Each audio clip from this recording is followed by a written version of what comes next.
You've unlocked a round table. Hello and welcome to the Lost Level Roundtable discussion of The Martian. With me, as always, is Alex. Hello. And I'm Chris. And we just got out of the movie theater, watched The Martian, a new movie written by Drew Goddard, starring Matt Damon, and based on actual events, I believe? No. No? Pretty sure not. No. No. Oh. Well, that changes a lot, then. It does. All right, so based on true story. No. I think that's also wrong. Oh. Well, so the movie starts out with. Oh, actually, you know what? Let me start this over. Let me say, our roundtable discussions format has changed a little bit. We are not going into spoilers or anything at the beginning of the cast. We'll save spoiler talk towards the end of it, so this will be a straight review. If you haven't watched The Martian yet, go ahead and listen to this. We'll warn you when we start talking about spoilers. So that being said, let's talk about the story. Okay, without getting too spoilery. Without getting any spoilers. Well, yeah, the basic idea is Matt Damon is on this mission where they're doing research on Mars. A storm rolls in, so they have to get out very quickly. This storm blows debris around, hits Matt Damon. He goes flying off. His crew thinks he's dead, so they just kind of leave and abandon him. If they didn't, they would be dead as well. So it was kind of like best for everyone to leave, except for Matt Damon. Obviously, yeah. So then, turns out he survived, and now he has to survive until he can be rescued. yeah, so it's a story of survival. Essentially. Set on Mars. I believe this happened, 10, 15 years ago? It's not based off a true story, Christopher. Oh. So yeah, it's actually, from a story aspect, it's a cool premise. Yeah. I really enjoyed it. I liked watching. Matt Damon was amazing in this movie. Oh, he does a really good job. Yeah, and he plays a botanist, and he finds ways to irrigate and grow some crops in order for survival. And you see all this in the trailers and everything, so it's not necessarily it's not a spoiler or anything, but you just see how he tries to survive on Mars. Yes. And can Earth come up with a way for them to return? To save him, basically. Essentially, yeah. So that's what the story is. And overall, what do you think about characters? Oh, they do. Matt Damon's character was great. They did a really good job with the writing to make him very, very likable, and someone that you could really empathize with, because he's going through this, and you feel for him, but at the same time he keeps this very light approach to everything. He jokes to kind of, to help him through the process, I imagine. Yeah, I mean, think about spending isolated time by yourself for extended amounts of days. You kind of tend to go crazy. It's kind of like what they talk about when people go to prison and they're in like isolation for X amount of time, and you're not talking, you don't have any human contact with anybody. You can't communicate. You kind of just get lost in your own mind. Right. So they kind of talk about this, and Matt does his best to try to stay sane throughout the whole entire process. And of course, there's going to be stuff that happens that causes a little bit more tension. Very much like Gravity or Apollo 13. They construct these plans to save him, and inevitably stuff goes wrong. Yeah, I mean it's just. That's just good narrative structure at that point. Yeah, you can't have like this type of story and have everything go perfectly right, because then it's like there's no tension, there's no drama. Like, can you survive? And that's what this story is about. It's about survival, and it's. I really enjoyed it. Yeah, and I was blown away by it. It has a long running time. It didn't feel that way though. But it didn't feel that way, right? I think they did a great American job. Hustle or Wolf of Wall Street, right? Yeah, they did a great job in terms of pacing in this movie, where you're engaged the whole entire time. And I think that a large part of that is because of Matt Damon's performance in this, and the writing is strong. Everyone's for it. performance, and I think they in terms of pacing, they divided it up well. You know, the very beginning, you're with Matt Damon a good portion of the time, but then there's a good like 30 to 45 minutes where you're more with NASA and on their end of the thing. So you're getting a good view of both sides and what everyone's doing. Yeah. No, absolutely. What other characters kind of stood out to you? Well, even though it was a small role, Donald Glover, I thought the role he played was interesting and fun. Now, who's Donald Glover for people who don't know? Childish Gambino, the rapper, or he was also Troy from Community. Yeah. And his character kind of has some Abed traits from Troy and Abed. Oh, absolutely. Yeah. Why I think I enjoyed the character so much, even though he's probably only had about 5 minutes of screen time, if that. Yeah, if that. He has very limited screen time, but he is a breath of fresh air, adds a little bit of humor to a dire situation. And I really thought that the head of NASA actually did a really good job.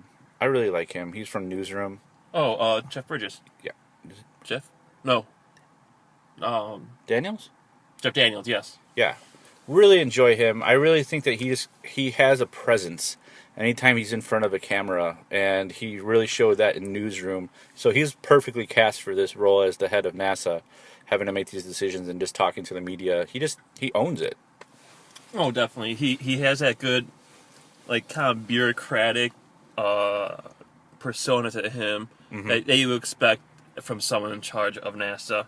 Yeah. The person that I didn't know if I cared about, like, I guess it felt to me it could have been kind of played by anybody, was Kristen Wiig's PR character.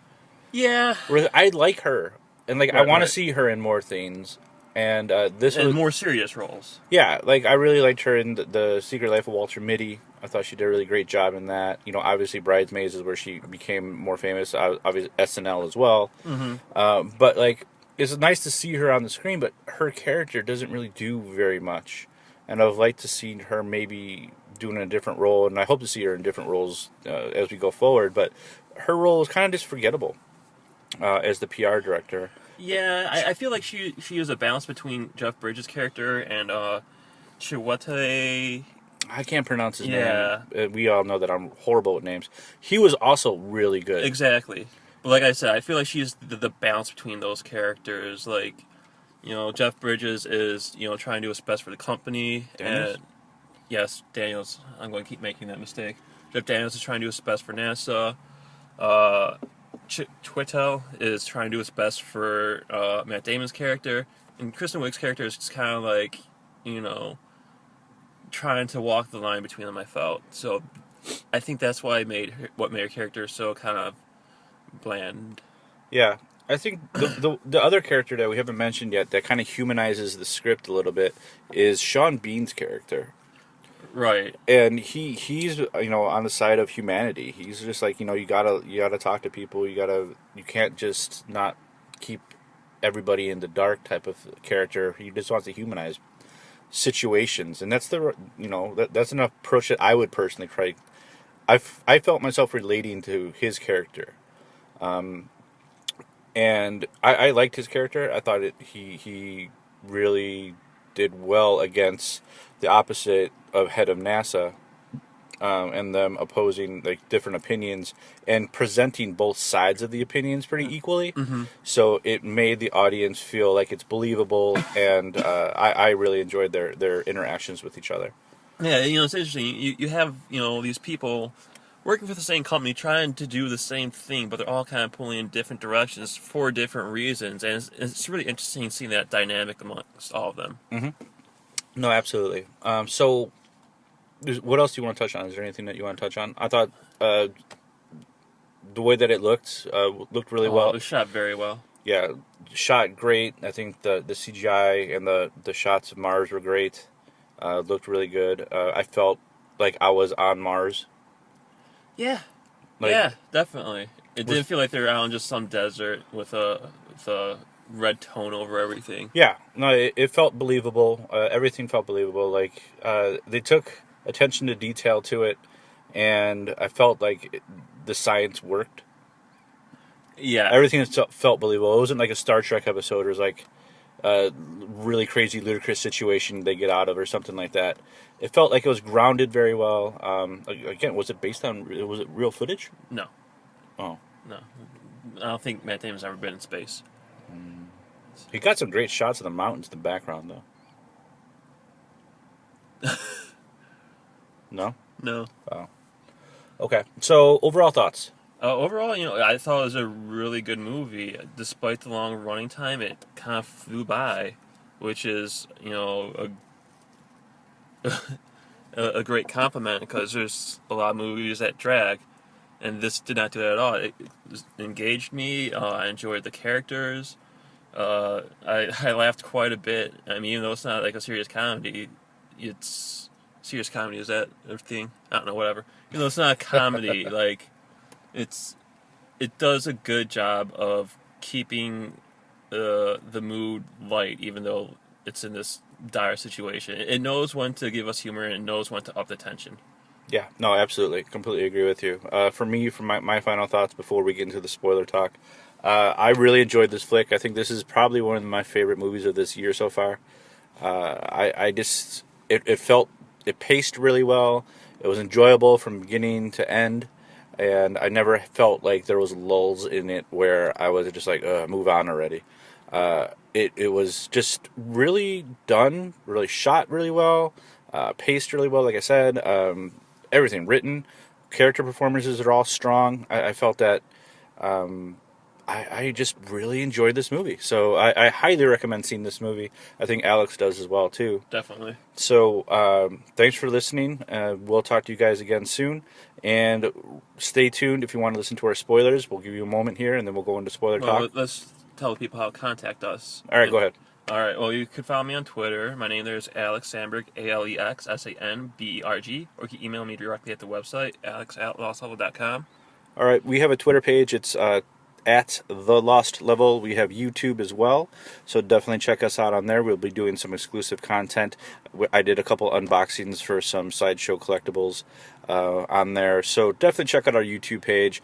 LostLevel.com is our website. In the upper right-hand corner is all the social media site links, so just click on those. You'll get to them. Click on them, subscribe, like, give us stars on iTunes. We'd really appreciate that. Thanks for listening, and stay tuned for spoilers.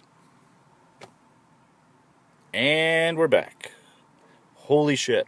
Spoilers. Yeah. Let's get into it. So Okay, well, you've read the book. I've half finished the book. Oh, I assume you finished it. My intention was to completely read the book until, or before I watched the movie, but movie came out this weekend. I only got halfway through the book, so I didn't want to do like a comparison of the book versus the movie. And I definitely do want to go back to the book now and finish the book. Okay. If anything, it made me more invested in, like, you know what, I need to commit some time to this because stuff was just happening in life. I didn't get to finish it. But now I kind of want to be like, you know what, I don't need to go watch that or do that. I'm going to read this book. Okay. Great. Book's great so far. Okay. By the way, halfway through, like I said, really great book. As far as the movie, I loved it, man. Like we just talked about it in the non-spoiler section. I thought that starting the movie when they're already established on Mars, having some witty banter between them, establishing the characters, having the shit go wrong right away is a perfect way to open up this movie. Yes. They didn't try to waste time. There was no dilly-dallying. There was no a lot build-up of the characters. I mean... Or build up to our mission to Mars. You know, Right. we just like, you know what, cut all the bullshit. We're on Mars. We've established it. Everybody's doing their jobs. A huge storm comes in, and Matt Damon gets left behind. Great scene, by the way, with him taking out the shrapnel, Oh, yeah. doing surgery on himself, and having to staple it up and everything. I thought that was a great scene. Oh, obviously, yes. It's, I mean, this is, him realizing he's in the thick of it and just doing whatever he can at this point. Yeah, no, absolutely. It's...